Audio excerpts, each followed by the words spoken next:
여러분 문학책 54쪽 펼게요.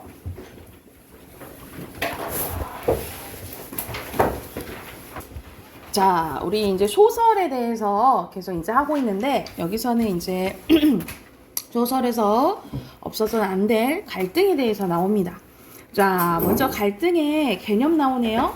등장인물 사이에 일어나는 대립 충돌 또는 등장인물과 환경 사이의 모순과 대립을 이제 갈등이라고 하는데, 한 번 더 여기 나오네요. 소설 속 인물이 사건을 겪으면서 대립과 충돌의 상황에 놓이는 것이 뭐다? 갈등이죠. 그래서 빈 칸 채우시고, 자, 갈등의 종류는 여러분이 알다시피 크게 두 가지 있지, 그치? 내적 갈등과 외적 갈등. 자, 한 인물의 내면에서 일어나는 대립적인 심리 상태예요. 그래서 두 가지 이상의 심리가 충돌하여 불안감, 방황, 고민, 고통 등 정서가 유발되는 갈등이죠. 그래서 혼자 말 그대로 고민하는 걸 얘기한다라고 생각하시면 되겠죠. 그래서 내가 저 사람이 마음에 드는데 고백할까 말까, 콘서트를 갈까 말까 고민하는 거로 생각하시면 되겠죠. 그리고 외적 갈등은 크게 네 가지가 있어요. 인물과 인물 간의 갈등, 인물과 사회의 갈등, 인물과 운명의 갈등, 인물과 자연의 갈등. 그래서 이렇게 네 가지 기억하시면 되고요. 특히 거의 우리가 소설 속 상황은 인물의 갈등이 되게 많죠. 그래서 뭐 예를 들어서 주인공이 있으면 주인공이 선역이야. 그러면 선역과 악역의 이제 갈등들이 이제 나온다라고 생각하시면 되고, 옛날 소설 중에가 인물과 사회 갈등이 조금 많아요. 그래서 대표적으로 항상 예시가 나오는 게 홍길동전이잖아. 홍길동전이나 아니면 사랑방 손님과 어머니 뭐 이런 작품들이 인물과 대표적인 사회 갈등이라고 생각을 하시면 되겠죠. 그리고 인물과 운명의 갈등, 인물이 타고난 운명에 저항하는 과정에서 겪는 갈등입니다. 그래서 말 그대로 운명을 뭐 이기는 인물도 있고요. 오히려 운명에 수긍하며 살아갈 수밖에 없는 작품도 있다라고 생각하시면 되겠죠. 그리고 인물과 자연의 갈등, 이런 식으로 자연 환경에서 일어난 재해로 말 그대로 나는 편안하게 살고 싶은데 갑자기 쓰나미가 막 몰려왔어. 아니면 갑자기 좀비 바이러스가 퍼졌어. 그러면 나는 편안하게 살 수 없잖아요. 그치? 이런 갈등이라고 생각을 하시면 됩니다. 그래서 외적 갈등에는 크게 네 가지가 있다라고 보시면 되겠죠. 자, 밑에 예시가 나와 있네요. 김정한의 사하촌 일부분인데 여기 이제 요약돼 있어요. 발단 부분으로 모내기를 한 후 비가 오잖아. 감나무마저 말라 비틀어질 정도로 가뭄이 심각한 상황을 보여줌으로써 인물과 뭐의 갈등이 보여준다? 인물과 자연의 갈등이 나왔다라고 보시면 되겠죠. 그래서 앞으로 전개될 사건의 빈칸은 원인이에요. 원인을 보여줌으로써 갈등의 실마리를 제공하는 역할을 하는 부분이라고 생각하시면 되고요. 그리고 여기서는 밑에는 인물들 간의 갈등이 나타난다라고 생각을 하시면 되겠습니다. 자, 오른쪽에는 또 예시 한번 봐볼게. 김실습의 이생규장전이 나와 있네요. 내용 한번 봐볼게. 어느덧 두서너 해가 지난 어느 날 저녁에 여인이 이생애가 말합니다. 세 번째 가약 우린 세 번째 약속을 맺었습니다만 세상 일이 뜻대로 되지 않았으므로 즐거움도 닿기 전에 슬픈 이별이 닥쳐왔습니다. 이건 뭐냐면 이 이생과 이 최여인이 말 그대로 두 번 이제 이별하고 세 번째쯤 만났거든요. 근데 말 그대로 여기서는 여인이 죽었어요. 그래서 죽은 사람과 지금 만나고 있는 상황이에요. 그러니까 말도 안 되는 일이지. 근데 죽어서 다시 만났어도 이제는 진짜 헤어져야 할 때입니다 하고 얘기하는 부분이라고 보시면 돼요. 그래서 이생이 얘기합니다. 무슨 까닭으로 말씀하시오. 저승길을 피할 수가 없습니다. 하느님께서 저와 난구님의 연분이 끊어지지 않았고 또 전생에 아무런 죄악도 없었으므로 이 몸을 환신시켜서 난구님을 베어 우리의 시름을 풀게 했던 것입니다. 그런데 오랫동안 인간 세상에 머물러 있으면서 산 사람 유혹할 수 없습니다. 라는 부분이에요. 그래서 여기서는 주인공들이 이승과 저승의 단절이라는 말 그대로 그냥 운명이에요. 운명에 따라 이별할 수밖에 없는 상황이 놓여있다라고 보시면 되겠죠. 그래서 여기서는 대표적으로 인물과 운명의 갈등, 결과적으로 이제 헤어질 수밖에 없는 상황에 놓인 인물들을 보여줬다라고 생각을 하시면 될 것 같아요. 자, 밑에는 이거는 뭐 갈등에 대한 인물의 태도거든요. 뭐 적극적으로 보일 수도 있고 소극적으로 보일 수도 있고 뭐 아니면 반감적으로 보일 수도 있고 그리고 이런 갈등 등을 통해서 여러분 인물들의 성격들이 드러난다라고 생각을 하시면 돼요. 뭐 아까 전에 선생님 뭐 좀비 바이러스 어쩌고저쩌고 했는데 가정 선생님이 이해 드는 게 막 부산행 보면은 막 좀비 바이러스가 퍼졌어. 근데 공유처럼 공유랑 마동석처럼 같이 막 살려고 막 이렇게 구해주고 그런 인물이 있는가 반면에 김희성 아저씨처럼 자기 살겠다고 다른 사람을 밀어버리고 막 이런 사람도 있는 거죠. 그렇죠? 그래서 똑같은 상황인데 불구하고 대하는 태도에 따라서 인물의 성격을 알 수 있다. 이렇게 생각을 하시면 될 것 같아요. 자, 오른쪽 가볼게요. 오른쪽에는 소설의 구성 단계예요. 구성 단계. 자, 구성 단계는 사건을 인과관계에 따라 유기적으로 질서 있게 배치하는 짜임새라고 생각하시면 되는데요. 자, 구성은 작품의 짜임새를 이름으로써 어떻게 이루어져 있는지 주제를 효과적으로 형성하기 위해서 사건을 그러니까 인과겠죠? 인과관계에 따라 유기적으로 질서 있게 배치하는 작가의 계획적이고 개성적인 방법을 얘기합니다. 그래서 좁은 의미로는 줄거리의 전개 방식을 의미하긴 하지만 넓은 의미로는 인물, 사건, 배경 등의 소설의 모든 설계를 포함해요. 그래서 우리 소설의 3요소가 뭐예요?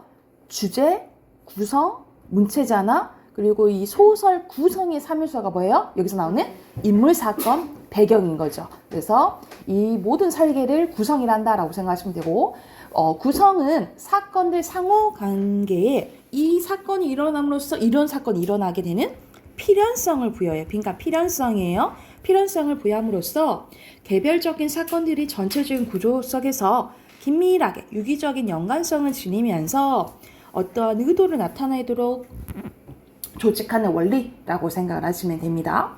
그래서 여기서는 밑에는 이 줄거리와 구성의 차이점에 대해서 나와 있네요. 줄거리는 시간 순서에 따른 사건의 순차적인 배열로 사건이 일렬로 전개되지 나열되는 구조를 얘기해서 이야기의 배열에 어떤 의도가 개입되지 않고 이거는 개입이 안 되는 거네. 사건이 발생한 순서에 따라 말 그대로 시간의 흐름대로 쭉 열거하는 걸 줄거리라고 하고 구성은 사건들의 인과성과 필연성에 따라 조합하여 유기적으로 결합시킨 뒤 종합적으로 배열하는 거예요. 그러니까 이거는 말 그대로 아까 전에 이거는 의도가 개입되지 않는다고 했잖아요. 그치? 근데 구성은 일부러 아까 전에 작가가 계획적이고 의도를 갖고 배열하는 거라고 생각을 하시면 돼요. 그래서 이렇게 차이점 알아두시면 되고 자 소설의 기본적인 구성 단계는 여러분 알고 있잖아. 5단계죠? 발단, 전개, 위기, 절정, 결말이지. 그치? 자 내용 봐보면 발단은 소설의 도입부로 인물과 배경이 보통 소개되고요. 어떤 사건이 일어날 것 같다라는 힌트를 제시해요. 그래서 인물의 성격과 사건의 실마리를 제시하고 전체적인 분위기 제시하는 부분이 발단이라고 보시면 되고 전개는 뭐가 시작돼요? 사건이 시작되면서 갈등이 시작된다라고 생각하시면 돼요. 사건이 시작되면서 갈등이 시작되고 그리고 인물의 성격이 발전되고 자, 다 그런 건 아닌데 이어질 사건이나 결말을 암시하는 거 뭐라 배웠어? 복선이라고 배웠죠? 이 복선이 제시되는 부분이 전개라고 보시면 돼요. 전개. 그 다음에 위기입니다. 위기는 갈등이 고조되고 긴장감이 심화되고 절정이 이르게 되는 계기가 등장한다라고 생각하시면 되고 이 갈등의 최고조가 절정이죠. 그리고 사건이 어떻게 해결될 것 같다라는 실마리가 제시되는 부분이 절정이라고 보시면 됩니다. 그리고 마지막 결말, 갈등과 위기가 해소되고 인물의 운명이 결정되고 모든 사건이 해결돼서 이 보통 갈등이 시작되고 해결되는 과정에서 주제가 제시된다라고 생각을 하시면 됩니다. 그래서 여기서는 빠짐없이 잘 정리되어 있네요. 이렇게 각각 구성 단계가 이렇게 진행된다라고 생각하시면 될 것 같고요. 밑에는 결말 부분이 막 나와 있는데 우리가 닫힌 결말은 말 그대로 주인공이 이렇게 행복하게 살았습니다. 이런 게 이게 말 그대로 그런 게 닫힌 결말이고 열린 결말은 말 그대로 수용자에 따라서 달리 해석될 수 있고 여운을 형성하게 해주는 게 열린 결말이라고 보시면 돼요. 그래서 우리 여러분 3학년 때 배웠던 작품 중에 허생전 보면은 허생 그렇게 다시 찾아갔더니 뭐 사라졌다 뭐 이렇게 하고 끝나잖아요. 그런 게 대표적인 열린 결말이겠죠. 그래서 어떻게 허생이 어떻게 됐을까? 뭐 이렇게 생각하게 되는 거지. 여기서 결말은 이렇게 닫힌 결말과 열린 결말이 있고 조금 효과가 다르다라고 생각을 하시면 될 것 같아요. 자, 뒤로 넘겨봐 봅시다. 뒤로 넘기면 우리 방금 구성 배웠는데 여기서는 구성의 유형에 대해서 나와요. 어떻게 이제 배열을 하느냐에 따라서 구성 방식이 달라지는데요. 자, 이렇게 표로 정리되어 있네. 여러분이 알고 있는 것에다가 추가적인 게 조금 몇 개 있다라고 생각하시면 돼요. 자, 말 그대로 이야기가 하나면 단일 구성이고요.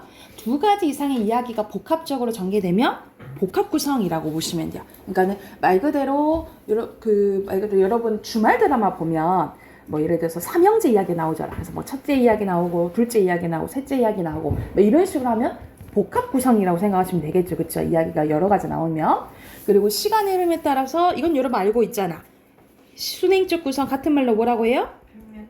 평면적 구성이라고 하고 시간을 거꾸로 거스르면 보통 과거 예상이 나오면 역행적, 역순행적 같은 말로 입체적 구성이라고 하죠. 그쵸? 그래서 여러분 이렇게 같은 말인 거 알아두시면 되고 그리고 우리가 겉에 이야기 있고 안에 있는 이야기 그러니까 말 그대로 겉에 있는 거를 외부 이야기 안에 있는 걸 내부 이야기를 하죠. 그쵸? 이것을 액자식 구성이라고 하지. 그래서 액자식 구성은 겉의 이야기랑 내부 이야기랑 서술자가 다른 경우가 있어요. 그래서 시점도 다를 수 있다라고 기억을 해주시면 되고 여러분이 좀 익숙치 않는 게 두 가지 나오죠. 옴니버스 구성이랑 피카레스크 구성이 나와 있는데요. 이건 잘 나오지는 않는데 이런 게 있다라고 조금 알아두시면 될 것 같아요.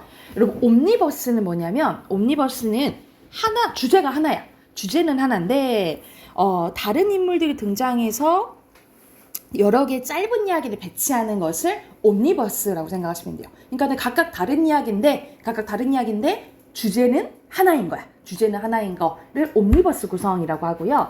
피카레스크는 각각의 이야기가 있는데 똑같은 인물들이 좀 등장을 하는 거예요. 그래서 독립된 각각의 이야기에 관련성 있는 인물들이 등장해서 각기 다른 사건을 전개해서 결국에는 큰 이야기를 얘기하는 것을 피카레스크라고 하고 보통 연작, 우리 시리즈물 있죠? 시리즈물을 피카레스크라고 한다라고 생각하시면 됩니다. 그래서 밑에 여러분 이야기 쉽게 밑에 예시가 나와 있네요. 자, 옴니버스식은 말 그대로 대표적인 예시가 봉산 탈춤이 나와 있는데 각 17개의 과정이 있으며 그 과정마다 다른 인물들이 등장하는 말 그대로 독립적 내용으로 구성이 돼요. 독립적 빈칸 넣으시면 되겠죠. 독립적으로 구성되고 민준아 빈칸 넣었냐? 그리고 피카레스크는 엄마의 말뚝이 대표적인 예시로 나와 있는데 총 3편의 연작 소설이에요. 그래서 일제강점기와 전쟁을 배경으로 어머니와 남매의 삶을 딸인 나의 시선으로 그린 자전적 소설인데 특정 인물의 중심으로 말 그대로 특정 인물의 중심으로 그러니까 각 장마다 뭐 1에서는 뭐 나라고 하면 뭐 2에서는 예를 들어서 오빠 뭐 3에서는 엄마 이야기를 하면서 각각의 독립된 데 전체적으로 보면 연결되어 있는 것들 있죠. 이런 것들을 피카레스크라고 한다라고 생각하시면 될 것 같아요. 그래서 말 그대로 요것들은 다 다른 인물들이 뭐 좀 나온다 한다면 여기들은 인물들은 똑같은데 각각의 이야기라고 생각하시면 되고 크게 보면 하나의 주제에 대해서 얘기한 거라고 생각하시면 될 것 같아요. 그래서 자 우리가 항상 구성에 이 3가지만 많이 배웠잖아. 이렇게 3가지만 많이 배웠었는데 추가적으로 옴니버스와 뭐도 있다? 피카레스크도 있다 라고 기억을 해두시면 될 것 같아요. 자, 오른쪽은 현진건의 고향 이야기가 나와 있는데 이거는 바로 빈칸 넣을게요. 여기서는 외부 이야기, 내부 이야기 나왔대. 그럼 딱 뭔 줄 알겠어? 액자식 구성인 거 알 수 있겠죠? 됐을까요? 여기도 바로 다음 걸로 넘어가 볼게요. 자, 여기서는 인물의 유형에 대해서 나와 있네요. 우리가 인물은 작품 속 일정한 상황에서 어떤 역할을 하는 주체죠. 그래서 여기서는 다시 한번 언급됐네. 우리 소설의 구성 3요소가 뭐라고? 인물, 사건, 배경이죠. 그래서 인사배라고 많이 외우죠. 이 작품 속 모든 사건은 이 인물을 중심으로 전개되어 있기 때문에 소설에서 절대적으로 중요한 요소가 바로 인물이다라고 보시면 됩니다. 그러니까 인물이 있어야지 또 사건도 진행되고 하겠죠. 그렇죠? 작가는 이 작중 인물이 의미 있는 행동을 함으로써 이 작가가 의도한 바를 인물을 통해서 드러낸다라고 생각을 하시면 돼요. 그래서 이것도 크게 표로 정리되어 있네. 자, 인물의 중요도에 따라서 말 그대로 주인공이면 중심, 그리고 말 그대로 보조 역할을 하는 게 주변 인물이겠죠. 그러니까 말 그대로 우리가 뭐 영화나 드라마로 치면 주연 배우와 조연 배우라 생각하시면 되겠죠. 그쵸? 더 실망과 넥스트라지, 그치? 그리고 주제 구현에 따라서 어떠한 사건, 전체적인 사건을 이끌어가는 인물을 주동인물이라고 하고, 이 주동인물에 대항하는 인물이 반동인물이라고 생각을 하시면 돼요. 그러니까 말 그대로 주동인 보통 선역이라고 한다면 반동이 악역 뭐 이렇게 될 수도 있는 거겠죠. 그쵸? 그리고 보통 많이 선생님이 중요시하는 게 여기 부분이죠. 자, 성격 변화 유무에 따라서 한번 성격이 정해지면 잘 안 변해. 그러면 평면적 인물, 그리고 변하면 입체적 인물이라고 생각하시면 되겠죠. 그러니까 말 그대로 처음에는 착했어. 근데 갑자기 어떠한 사건으로 인해서 뭐라고 하지? 약간 악해진 흑화, 그렇지. 흑화될 수도 있다라는 거죠. 아니면 반대로 엄청 못된 사람이었는데 개과천선해서 착해질 수도 있는 거겠지, 그렇지? 그런 인물 입체적 인물이라고. 그리고 보편성이라고 여기 나오긴 하는데 보통 뭐라고 생각하시면 되냐면 어떤 사회 집단을 대표하면 전형적 인물이라고 하고, 그렇지 않으면 개성적 인물이라고 보시면 돼요. 선생님 가장 많이 말하는 게 평면적 인물이랑 전형적 인물은 보통 어디서 많이 나오지? 고전소설에서 많이 나온다라고 생각을 하시면 돼요. 평면적 인물이랑 전형적 인물은 고전소설에서 많이 나온다라고 보시면 되고, 밑에도 그래서 정리되어 있지, 그치? 그래서 고전소설만의 특징이 드러나는 전형성을 가지고 있는데요. 전형성은 약간 어떤 것을 대표하는, 아니면 좀 정해져 있는 거라고 생각을 하면 돼. 그래서 초기 고전소설의 경우 대부분 주제가 뭐예요? 권선징악이나 인과응보 또는 충가효, 유교적 관념을 형성한 경우가 많고, 배경이 구체적으로 드러나지 않거나 중국을 배경으로 한 경우가 많으며, 사건이 우연적으로 발생하고 비현실적인 요소가 많이 등장한다 했지. 우리 저번 시간에 했잖아. 비현실적 같은 말로 뭐라 한다 했죠? 그렇지, 정기적 요소. 여기서는 대체적으로 고전소설 특징이 다 나와 있네요. 그리고 선악의 대립하는 갈등을 보인다는 점에서 전형적이다 이 말이야. 이런 게 좀 정해져 있다 이 말이야. 또한 인물의 경우 제자가인형 인물이야. 완전 완벽한 인물들이 많이 나와요. 그리고 전형적이고 한번 정해지면 잘 안 변한다 했지, 그치?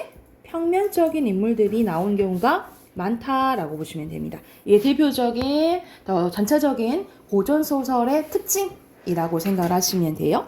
그래서 밑에 예시 보면은 계속 이생규장전은 예시가 많이 나오네. 여기서 이생이 풍무도 맑고 말쑥하고 재주도 뛰어나고 또 그녀도 최씨 여인도 엄청 아름답고 똑똑했다 이렇게 나오죠. 자수도 잘하고. 그러니까는 모든 면에서 완벽한 제자가인형 이런 인물들이 많이 나온다라고 보시면 되겠어요. 그래서 빈칸 넣으시면 될 것 같고요.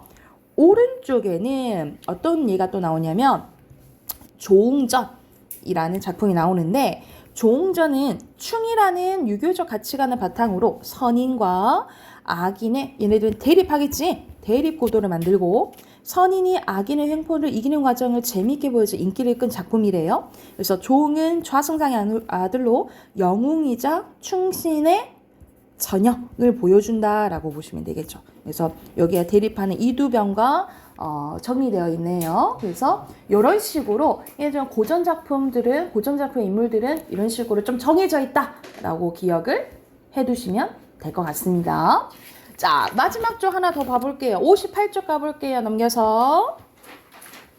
자, 58쪽은 인물이 어떻게 제시되는지 그 방법에 대해서 나와요. 그래서 말 그대로 또 정리되어 있네. 인물의 성격과 심리를 서술자가 바로 이야기하거나 다른 것을 매개로 전달하는 서술 방식을 말 그대로 인물의 제시 방법이라고 하는데요.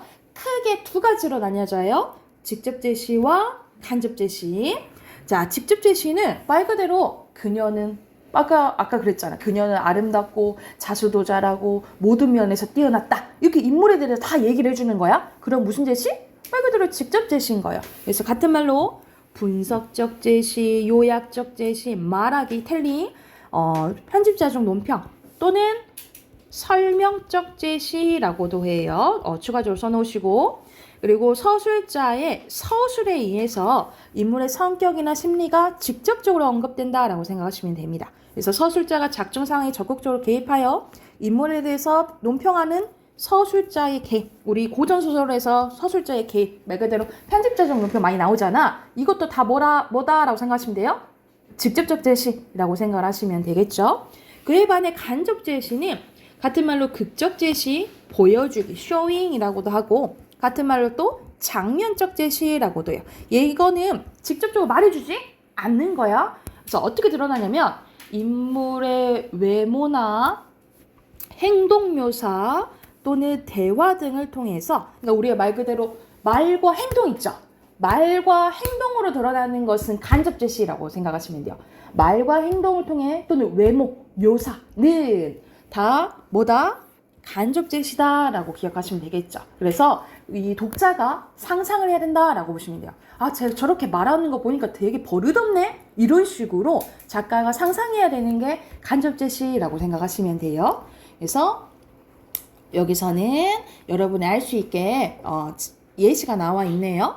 여기서는 유자의 성격이 심성이 맑고 깔끔하였다. 다 얘기해주지, 그치? 이런 게 직접 제시라고 보시면 되고 자, 여기서는 욕설을 뱉어가며 게임에서 저주었고 이런 것들은 행동이죠. 그쵸? 말과 행동에 따라서 알 수 있는 건 간접 제시라고 생각하시면 되고 밑에는 심리를 드러내는 방식인데 모두들 내 말을 무시하는 것 다 서운했대. 감정이 다 나오잖아. 그쵸? 그래서 이것들 이렇게 심리를 또 얘기해 주는 것도 직접 제시라고 생각하시면 되고 여기서는 입이 딱 눈이 크게 떠지고 입이 딱 벌어졌대. 이거는 외양을 묘사한 거잖아. 그치? 이렇게 묘사한 거는 무슨 제시? 간접 제시라고 생각하시면 될 것 같아요. 그래서 7번 빈칸 간접적 제시 쓰시면 될 것 같아요. 자, 오른쪽 보면은 박태원의 천변 풍경 일부분입니다. 여기서 바로 분석된 거 보면 이 작품은 도해지에서 패잔자들의 낙향하는 모습을 고개나마 변변히 못 들고 빠른 걸음을 천번을 걸어나가 그대로 큰 길로 사라진 행위를 드러냄으로써 인물의 내면 행위를 제시하여 도시에 정착하지 못하고 고향으로 돌아가는 상황이 힘들어하는 심리. 이건 행위잖아, 그치? 그럼 무슨 제시예요?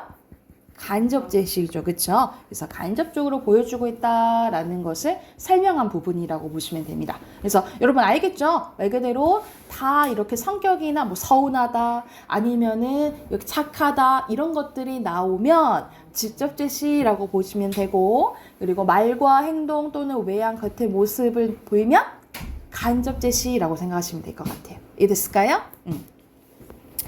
자, 여기서는 옆에 당연히 59쪽부터 여러분 어디까지 체크하시면 되겠어요? 65쪽. 65쪽은 우리 숙제로 해야 되겠죠? 65쪽까지 체크. 왜 이렇게 좋아요?